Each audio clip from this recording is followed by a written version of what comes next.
everybody, and welcome to Beyond the Fourth Wall. My name is 𝗕𝗲𝗆. This is 𝗕𝗲𝗆. We're the co-artistic directors of Fourth Wall Theater and your hosts tonight. And our guest tonight is Mr. Dan Knechtges, the artistic director of Theater Under the Stars, henceforward known and referred to as TUTS.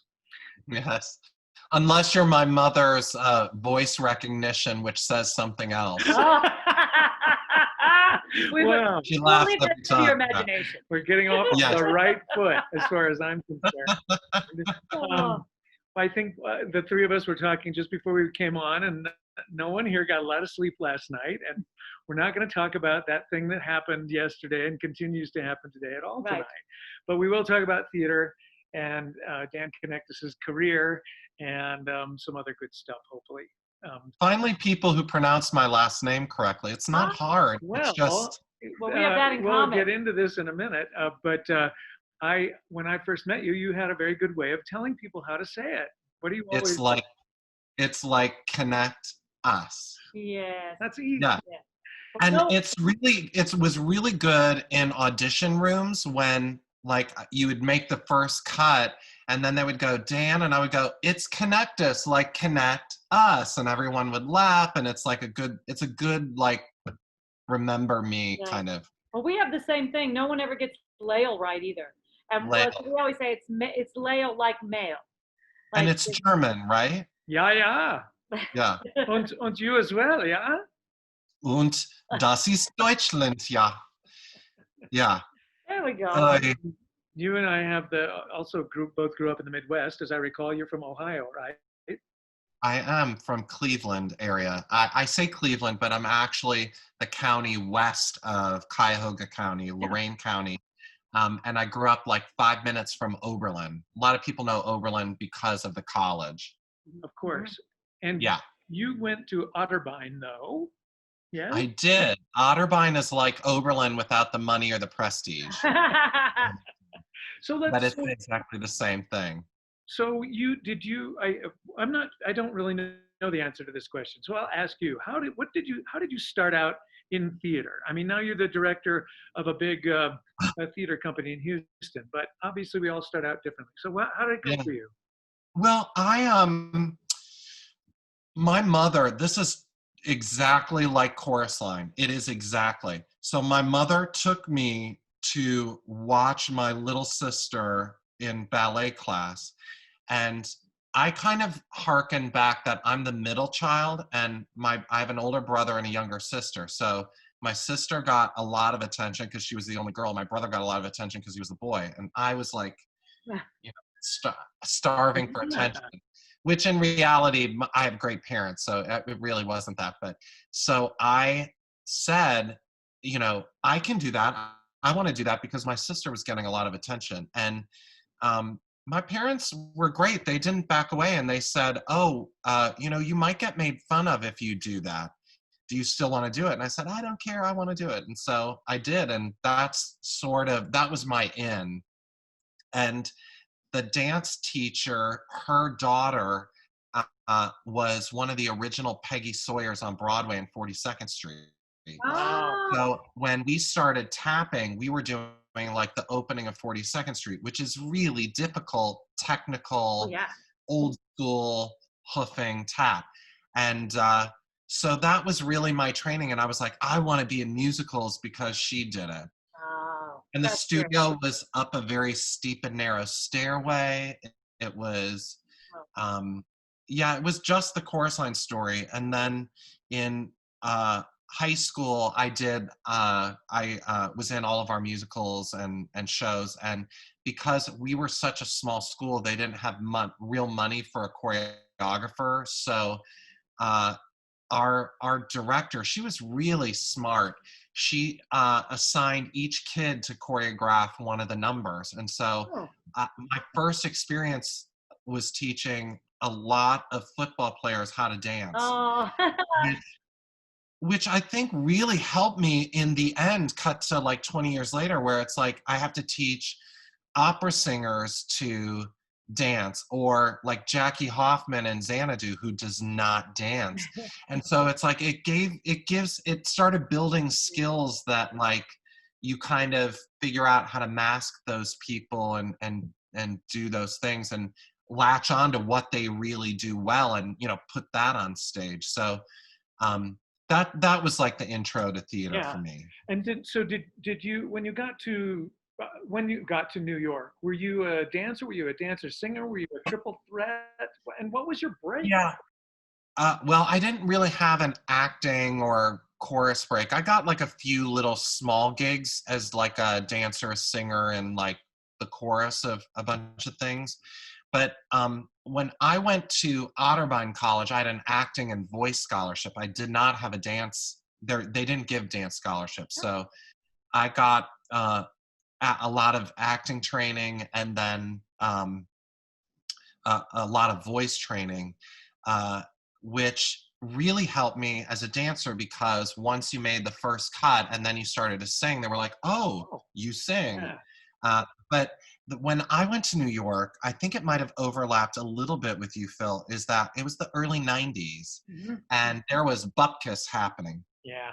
It was really bad. There was like 1 year where I think it was 2 shows, you know, for musicals. It was really not good. Yeah. Now it's so much better. So no, I didn't really do that. I started choreographing right away and actually directing right away. Just free things and doing, you know, a bunch of stuff around the city. Well, okay, but so what's the step from doing that to being nominated for a Tony Award as a choreographer? What happened? Well, I say this, that like for everybody, I think a door almost always opens, or a window almost always opens. But the people who succeed, once you have to know the door is opening, and then you have to have the courage to go through it. And then once you're through it, then you have to deliver the goods. Yep. And it's in that order. It isn't talent first, because I know so many people much more talented than me that did not know the door was opening. And then some people choked when they had to deliver the goods. Sure. And I think a lot of the things are just like the makeup. I have a great makeup of character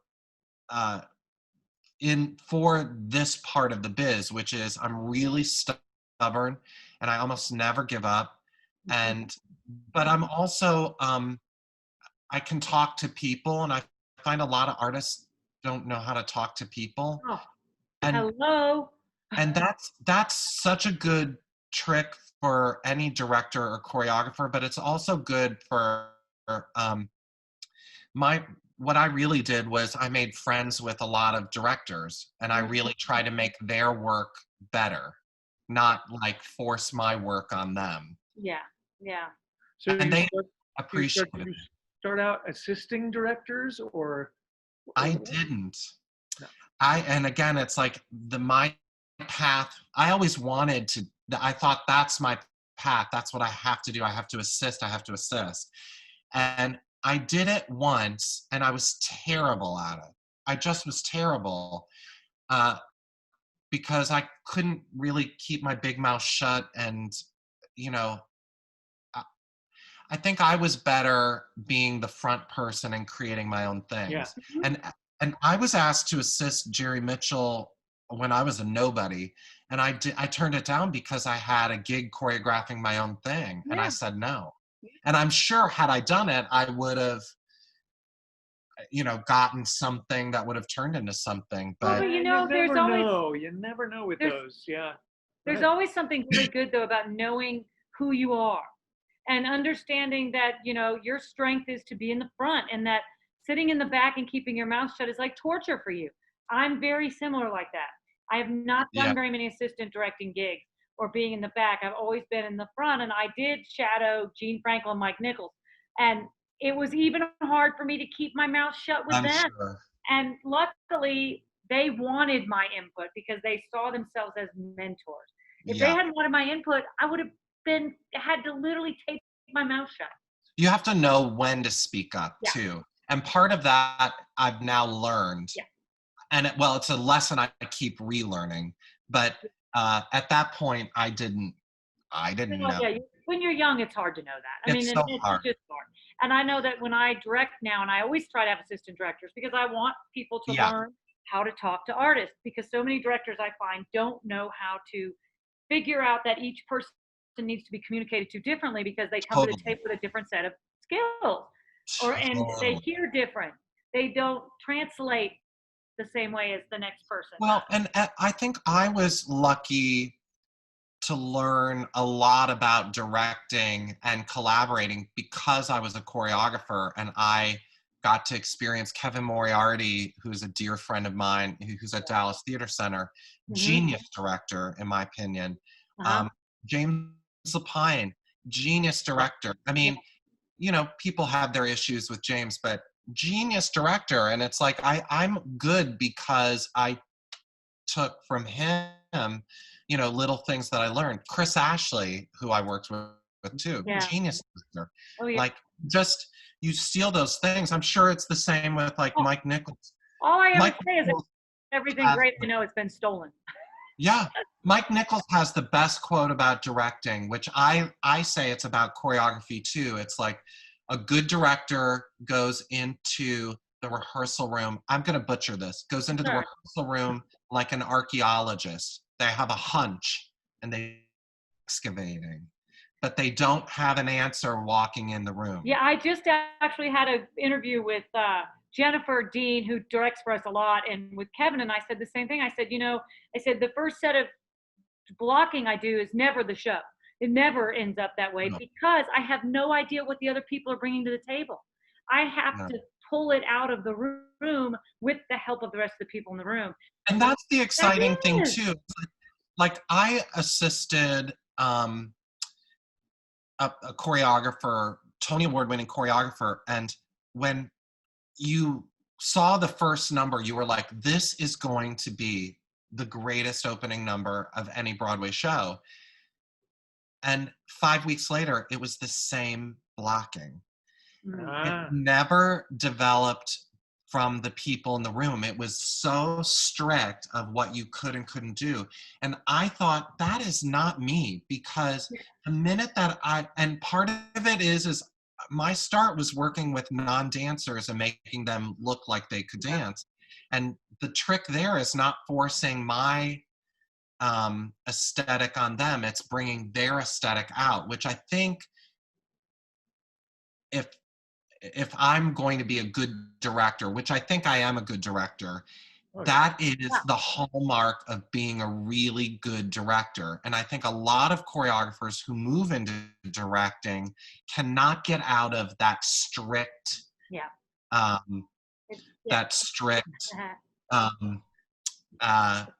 sort of way that like the dance step is this, therefore the blocking this way, right? You must cry. You must cry on this line or something. And you know, it's like that's, it's got to be a dialogue and a conversation. The actors are artists too, and the designers. It's so much fun collaborating with them, and their ideas. You take their ideas and make them better. Right, and it's so much fun being surprised, like going, "Oh my God, I didn't even see that." And if you have this ego that the way you saw it alone in a room on paper is better than what you would see in a room full of people bringing something in that you never imagined, and and the way to look at it is like that can only make it better. And don't you find too, like that's why it's so important casting, is that you got to make sure you have the right ingredients in the room, even though you don't know how it's going to taste at the end. You just want to make sure you have the you know, I always kind of like live wires in the room of like people who have a really good sense of humor and who can toss, they're okay with the messiness. A lot of times, well, Phil knows this too from the shows he's done with us, but I think musical theater actors always, they want a lot of stuff handed to them. Instead of coming to the table and being okay with the messiness. A lot of musical theater, they want it neat. Choreographers like it neat. Yeah, one of the things I do when I audition people for plays is I always, and you know, I try to explain this when I teach, is They come in and they do their choices and they do whatever they want to do. And then I will give them a tactic or a choice that may make no sense to the play. It has Yeah. nothing to do with it, but I want to see if they'll do it. Because Well, if they one won't of the do it, best, that's bad news for me. one of the best things on Spelling Bee when James Lapine took over and we were off Broadway, the first week, I knew it was going to be rough, and everybody had warned me that James is really tough on choreographers. And I didn't panic when this happened, but after the first week, he said, "Okay, he does a run through at the end of the first week, and it's messy, and he's always saying, just make it up, like, if you don't know, just make it up." And it was, some things were fun and hilarious, but he kind of wanted to see it. And then he goes, "Okay, stage Pandemonium, can you do it in an hour?" And I said yes, because I had already done it before. And so I just said, "Hey, you kind of do this and da-da-da-da." And it was messy. And he was like, "Okay, good. I like you. You did this fast. Now I'm going to redo everything," which that always is like danger, danger, danger, instead of letting me take the note and do it. But I didn't react. He went and did it, and it was awful, like crazy stuff. Uh-huh. And then he got done and he turned to me and goes, "Okay, now do it better."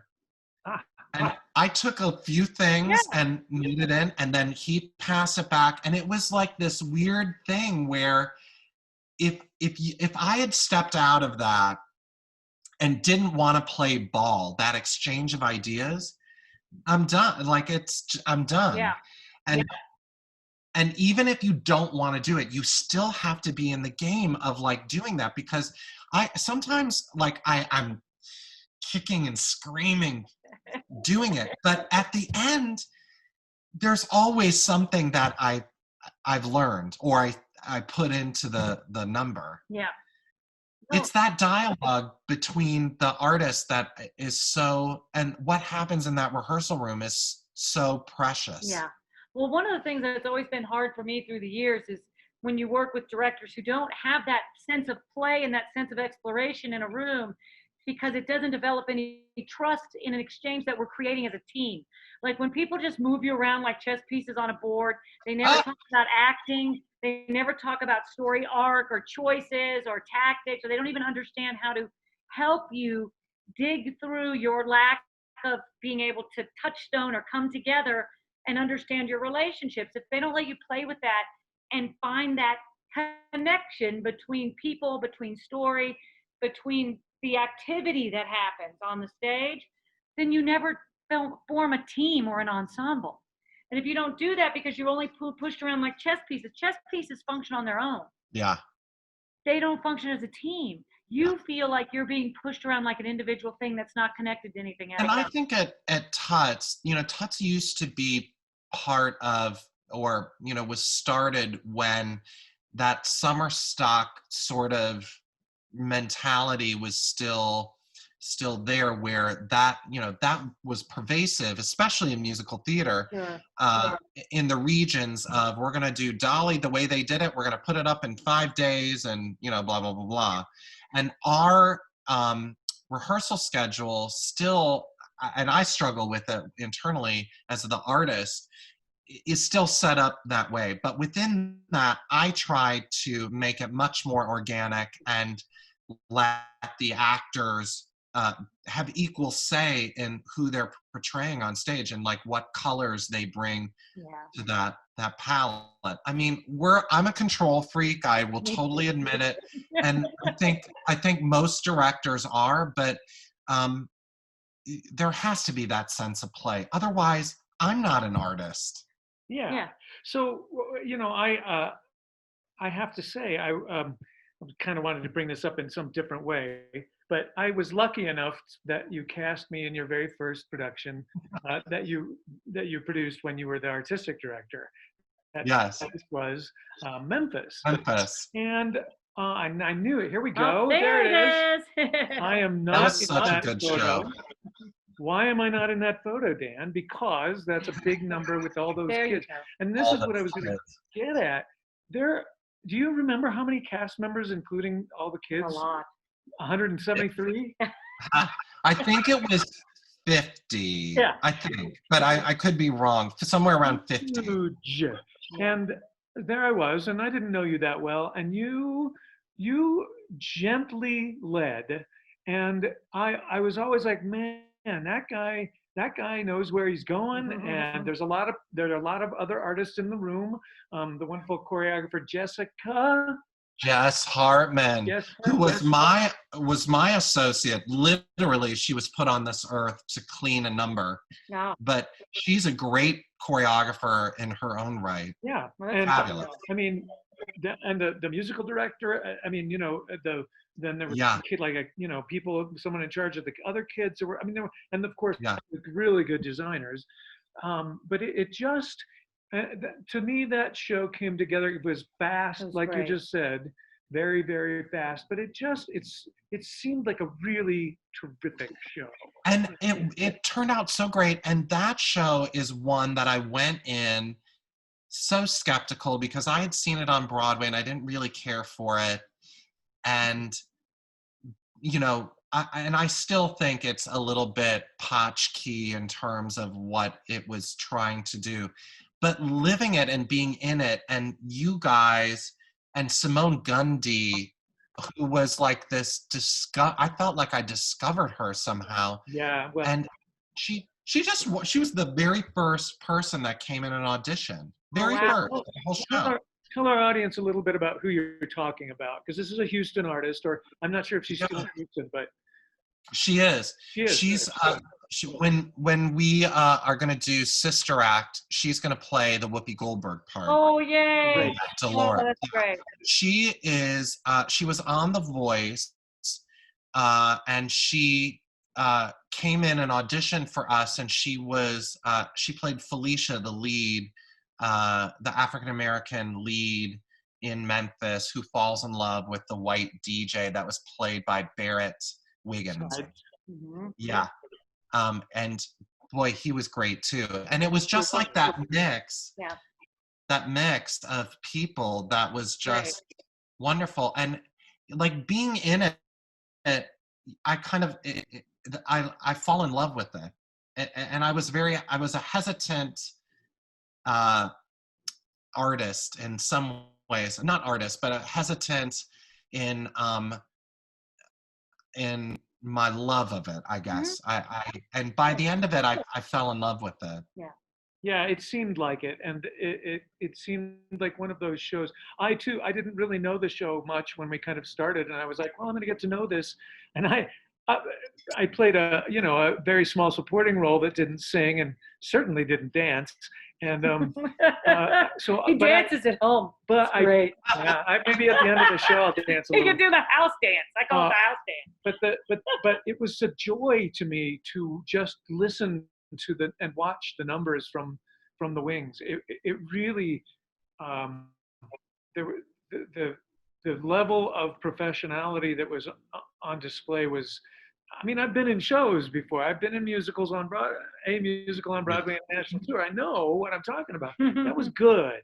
It was. Really good. I mean, that was when I interviewed with our board, that was one of the things that they were, they asked it very delicately, but they had felt like the quality of the self-produced shows at TUTS had fallen, and that, they bluntly said, well, how can you make them better?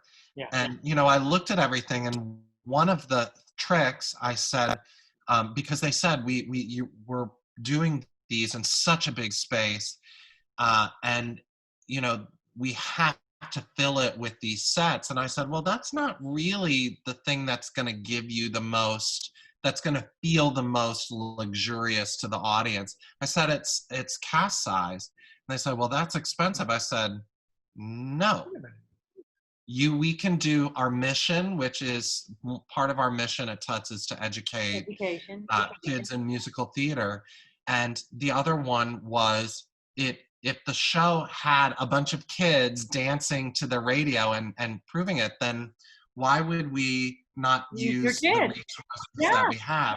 And it did. I still think that's like well, it's not a secret anymore, I'm telling your audience, is that I think that is one of the tricks, I guess, that, and it's like a double whammy because it's our mission, but it's also allowing the stage to be populated correctly for the story. Yeah. It's wonderful. true.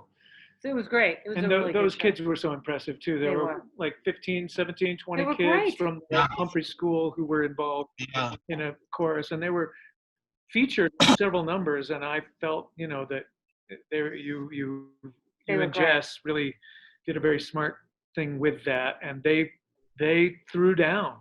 They were great. Really They nice. did. So Dan, Fabulous. okay, so I'm going to go back to Dan Knechtges' career for a second. You're a successful choreographer director in New York City. So what was the impulse behind coming to a place like Houston? Well, where I was at the time that I interviewed, I had just done I hadn't just done, but I had done Lysistrata Jones.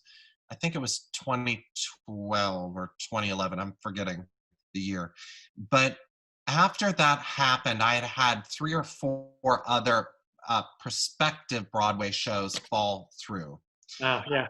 And as you know, 1 year as an artist, you make quite a bit of money, and then the next year you make less than 20,000. And everyone's like, well, then you should save. And I said, I did. I lived off my savings for quite a few years. But at the end of that, I wanted some security, but I also felt stymied that a lot of projects I wanted to start weren't happening. And I thought I should go somewhere where I could develop those, but also a place that I could get, just to be totally honest, a paycheck that was normal. I didn't have time in New York, it was always hustle 24/7. I never took off. I didn't have a lot of time for a lot of friends. I didn't have time for a relationship. I didn't have time for a dog. I got a dog. Yeah. And so it's important. it was life. And the minute that I got here, I was like, oh my God, this apartment costs this much? You are kidding me. It's like thousands of dollars cheaper than New York. Right. Yeah. I get a car? Are you kidding me? I really loved it. And I wanted a place that I could call home, like a community that I could call home. So that was the main reason. But then when it was TUTS, TUTS had such a stellar history that everybody knew about in New York. Yeah. And I was going, oh, this is a perfect fit for me. And it really was in so many ways, because I get to deal with musicals all day. I still like educating, so there's an education part. Mm-hmm. And it's in Houston, which is a great cosmopolitan city, but it's also kind of backwater in some ways, which is charming and fun and in a good way. It's the other part that I love about Houston is the food. I'm a huge food person. Great food. And it's ridiculous. I don't know how people are surviving pandemics without Tex-Mex. I know. I pity them. No, you have to go out to the outdoor patio Tex-Mex at least once every 10 days. You have to take that risk. You have to, or takeout. I've gotten takeout. Takeout, right? Yeah. But and so that's really part of why I came. Great. Yeah. Good. So the only other time I've had the pleasure of working with you was kind of an odd thing that happened just before COVID hit, and it was a little 1-week workshop of the musical you guys are developing. The title went right out of my head. Tell our audience what it is. Pure Country. Yeah, Pure Country. And that was tragic, because we had the principals were on the airplane. They got here, they landed, and we had to cancel it. Yeah, but what I thought was really cool, and it was a weird couple of days, and I'm not going to say why, but mostly because of where I was sitting in the room. I was sitting right beside one of the writers. Yeah. It was I was, I'll tell you, Dan, I think I can tell you this. I was frankly surprised that it went forward, and I was really interested and excited to see what you guys had cobbled together, because when I was in that room, it felt like I thought, no, I don't think this is going to happen. Right. I think that's fair. Yeah, totally fair. And I agree. I mean, since that reading, we had, I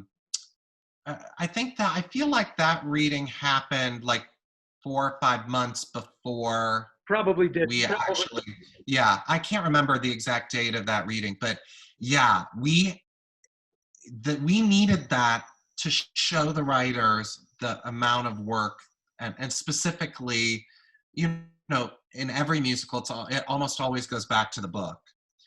Because if the music's good, and I don't think you had a chance to hear the music. No, I did.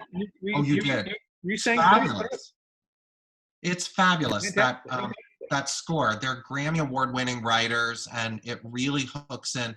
And the actual story is good, but in every musical, it's almost always the same problem: is the book really needs help. And part of it is it's not the same as writing a play. A musical requires different things.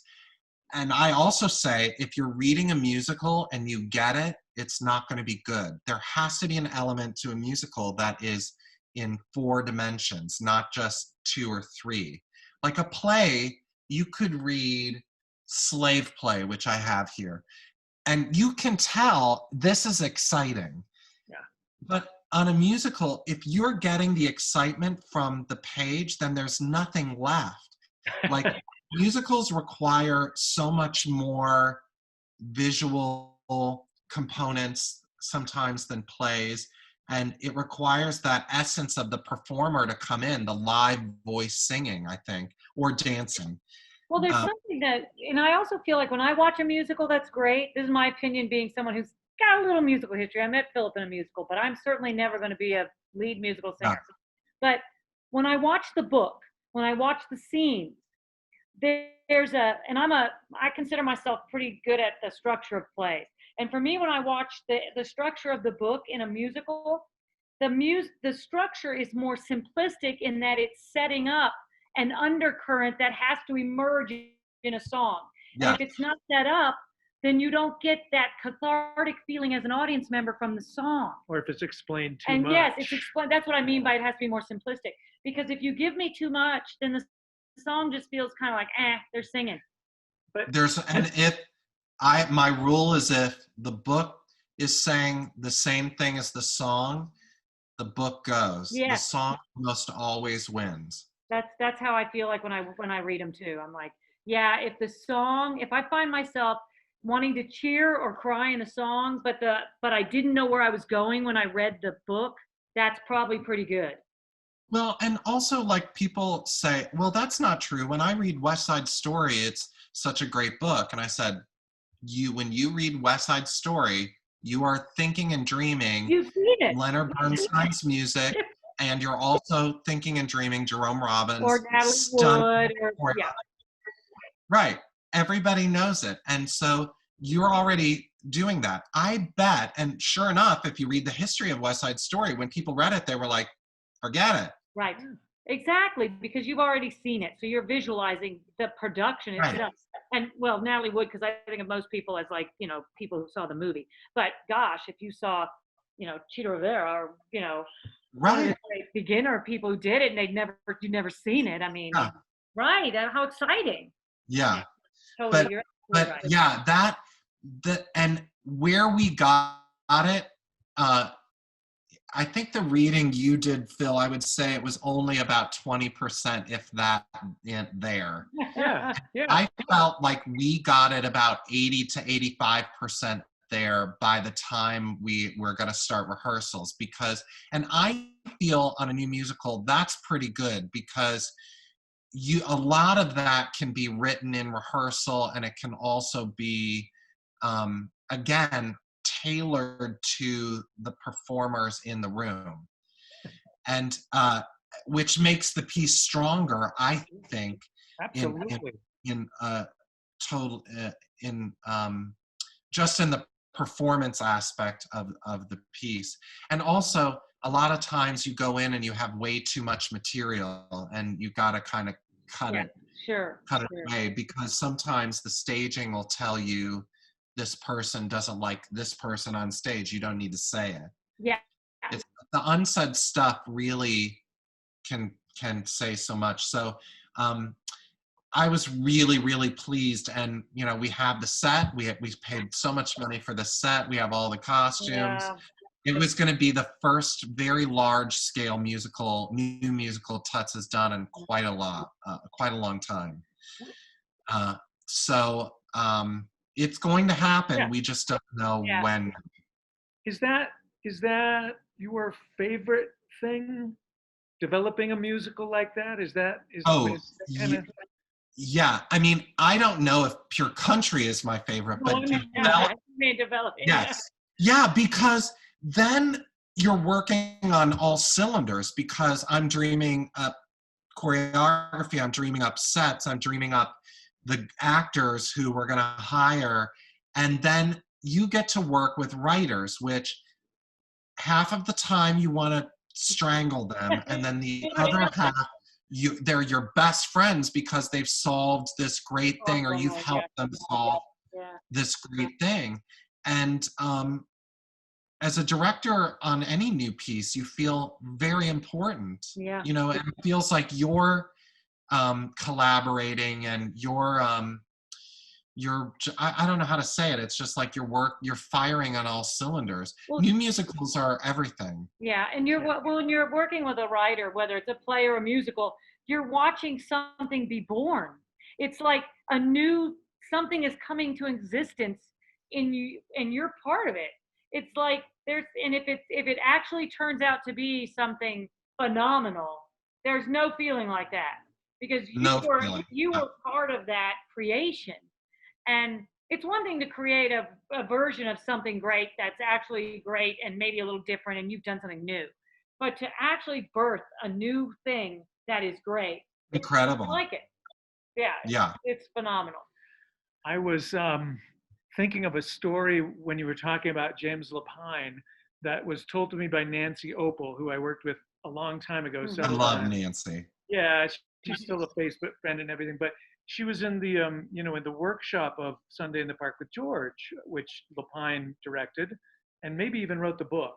He did. Whatever.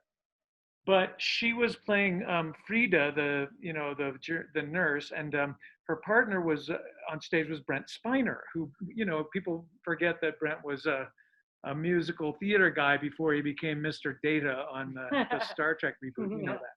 Well, so things weren't working, and Nancy says, and you wonder about this, but she says, so Brent and I turned to each other and we said at the exact same time, funny accents. And she says that they went to Sondheim and said, we think we should have funny German accents. And she says, and that helped them be the characters that they were. Do you believe that? I do believe it, because I think it's like happenstance sometimes how some of those things work.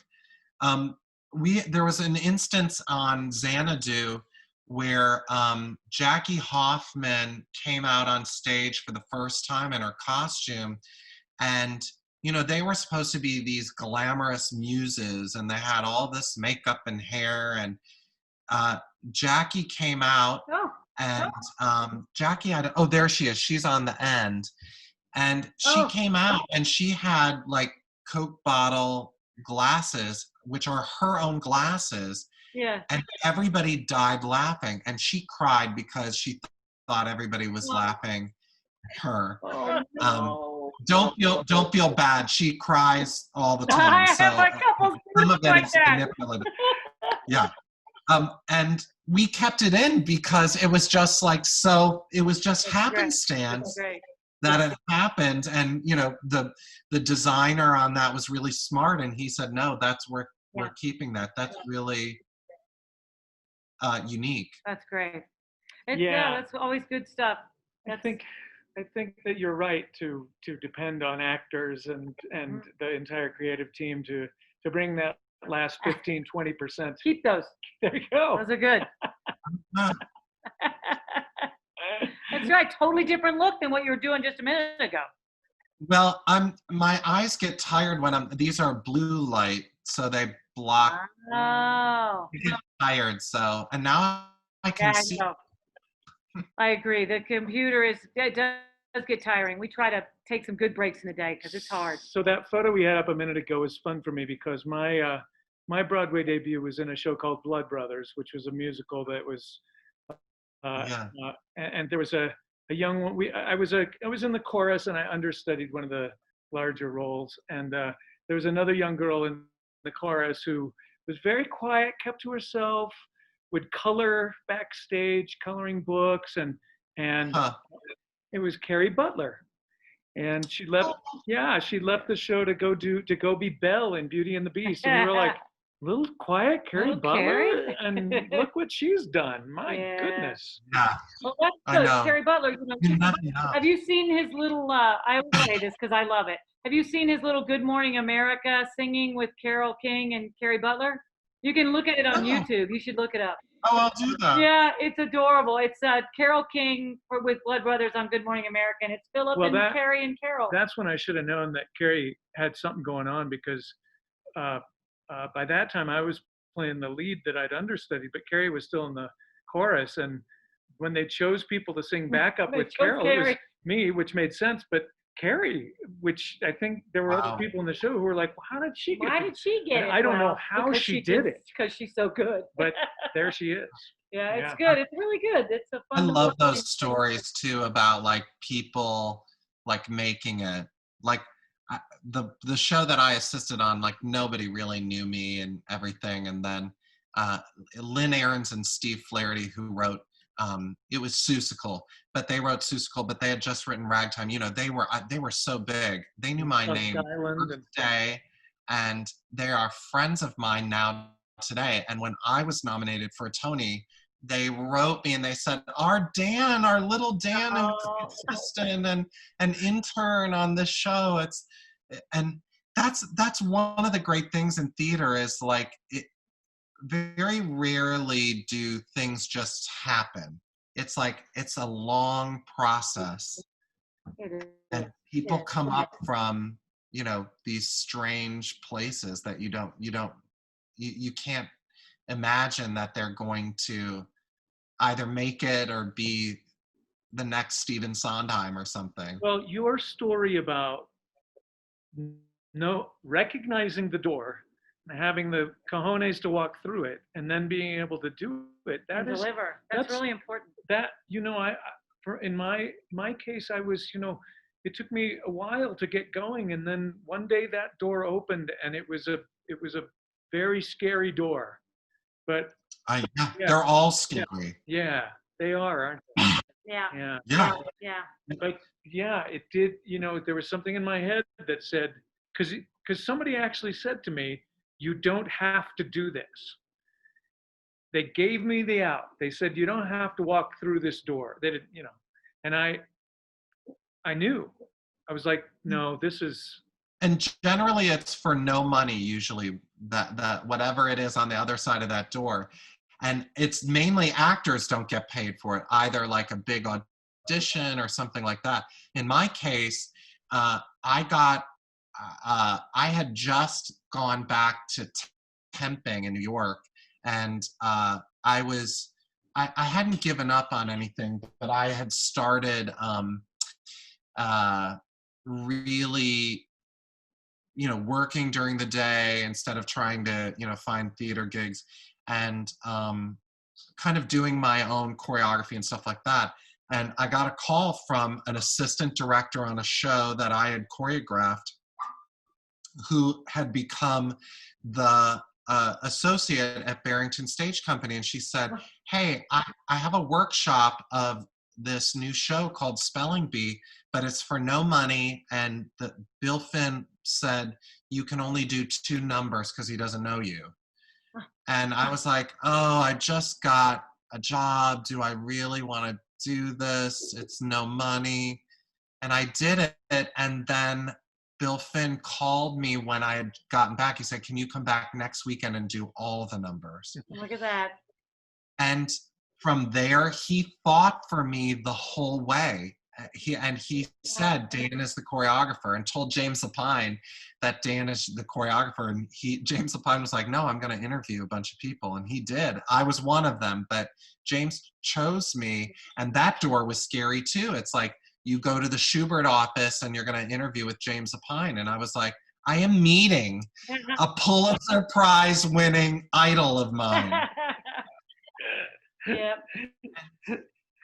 And by the grace of God, it all happened. But it takes a lot of courage to go through. Good. But somehow I knew that it was mysterious, but I knew that that was a door. Yeah. Yeah. Yeah, it's pretty obvious kind of that it's a door, but it's like you're looking at fire on the other side. And I don't know. Yeah. It generally is. It generally is. It generally is. Fire and no money. Absolutely. Oh, gosh.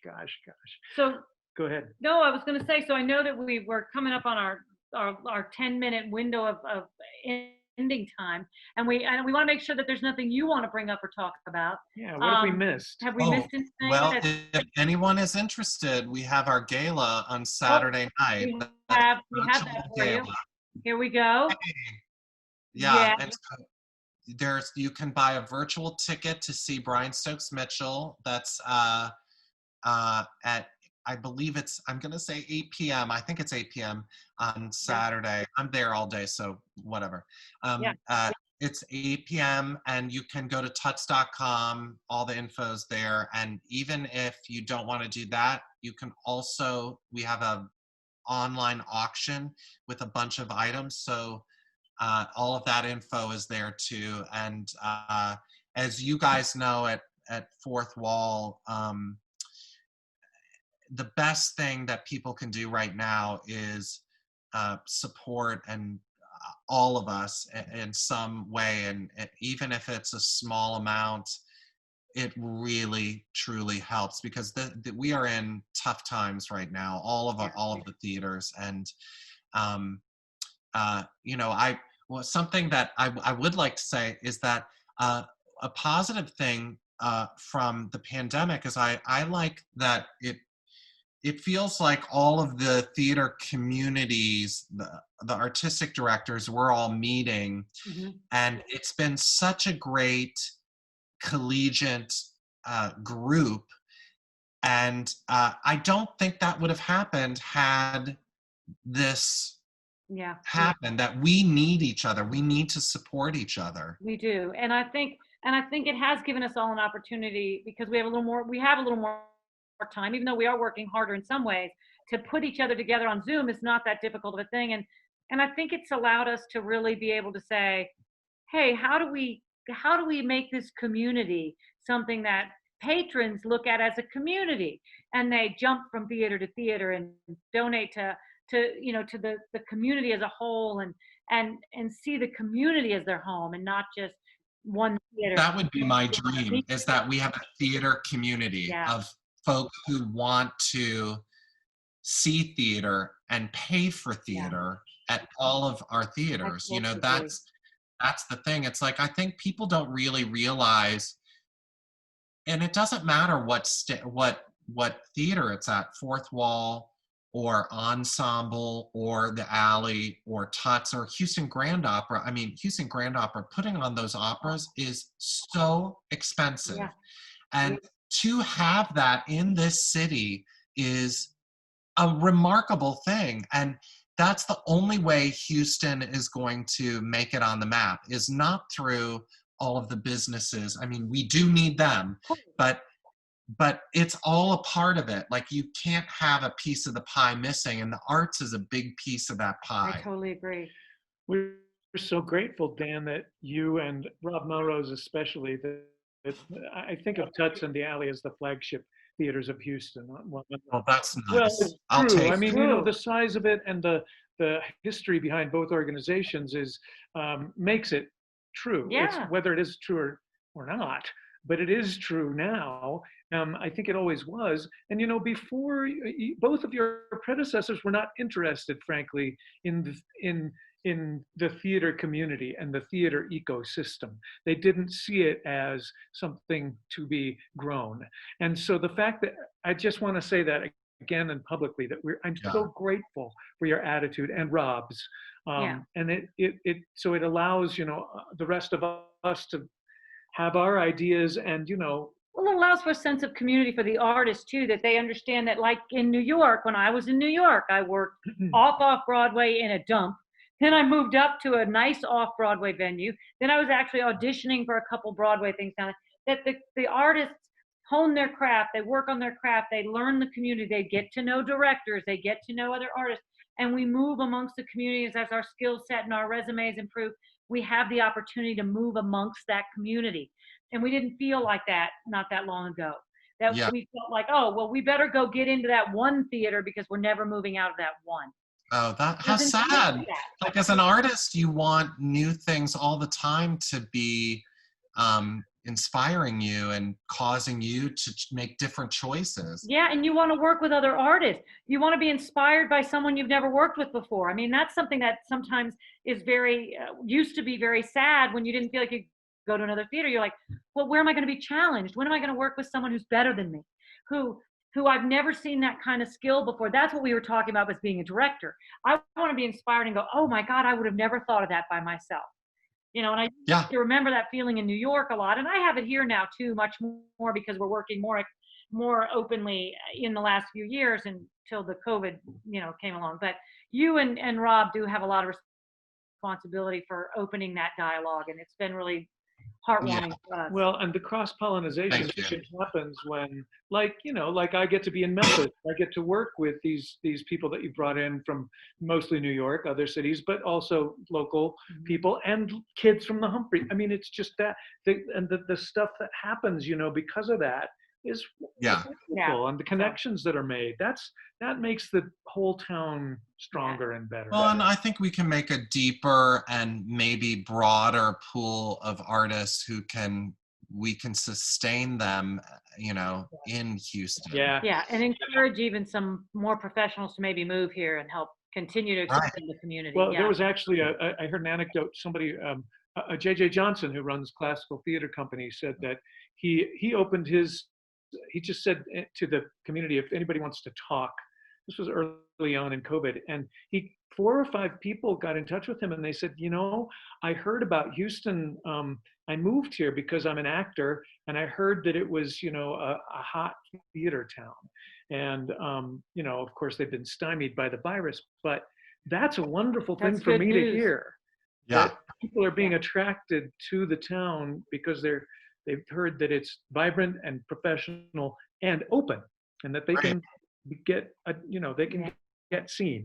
Come here. I Yes, know, right? come here. Yes. We should say that our friend Michelle Britton is fully in favor of all of this stuff we're talking about as far as community. Good. A wonderful nice. artist. It's Yeah. nice that she commented. Thanks, Michelle. And also that Catherine, our wonderful marketing director, put up the information about TUTS in the chat. If anybody's looking, there's the website and the text number 72727 to access the virtual silent auction. So please take a look at that and visit the website if you want more information. I hope the gala is I hope just it's a big success. great I success. hope so too. Yeah. Yeah. Well, we also do our own web series called Spotlight, and we'll have to have you guys on. Yeah. I Well, think we we might have do we have that slide too, Catherine? Show the spotlight slide. We might even We would have love that. to do that. She's so great. There we are. There's a little podcast slide. I know we've got you guys doing it too. We'd love to come visit. I know Philip has amazing musical theater history, and I have a wonderful small theater history of musicals that I was in that were mediocre. Well, we can talk about that. The other thing that we've been doing is trying to get, you know, various artistic directors and artists from all of the theaters. And so you know, maybe it'll be a panel of a couple of people talking about their individual theaters and how we're, you know, moving forward and, you know, through the pandemic and looking to the future. So yeah, I think we're all you know, we had a meeting the other day and we just said, look, pretty soon we're going to be able to produce again, and we just need to be ready to do it. And that's Yeah. kind of our philosophy now. We're going to continue a few online things, but Yeah. you know, we need to be in a room with people, and We it's gonna do too. happen again. So- It's going to happen. Yeah, just prepping for that and making sure we're ready. No, and, no, it yeah, I will. know it will. It It will. will. There are hoops to jump through, and there are fights to be fought, and you know, And but we will fight them and do them. vaccine is coming. I know it's coming. I know hopefully it maybe a little before the summer. Let's hope it's before the summer. Yay. Well, so we should wrap up and let Yeah. you get home and get some sleep. And Thank you. well, you are home, Too. but get to sleep. I am home. Yeah, I Yeah. never leave. I know, we don't either, really. Yeah. Well, this has been such a joy, and we're so grateful for you to give up some of your time for us. So thank you very, very, very much. Loved it. You guys are great. Thank you so much. And we do want to let our people out there know real quickly that this is going to be our last interview of 2020. We're going to take a little pause for the holiday season. We have some holiday programming coming, so stay in tune for what those things are going to be. But for now, we're going to close out the season Happy holidays. with lovely Dan Knechtges. So thank Thanks, you, Dan. everybody, and have a wonderful night, and we'll see you in 2021. Bye, Bye. Dan. Good night.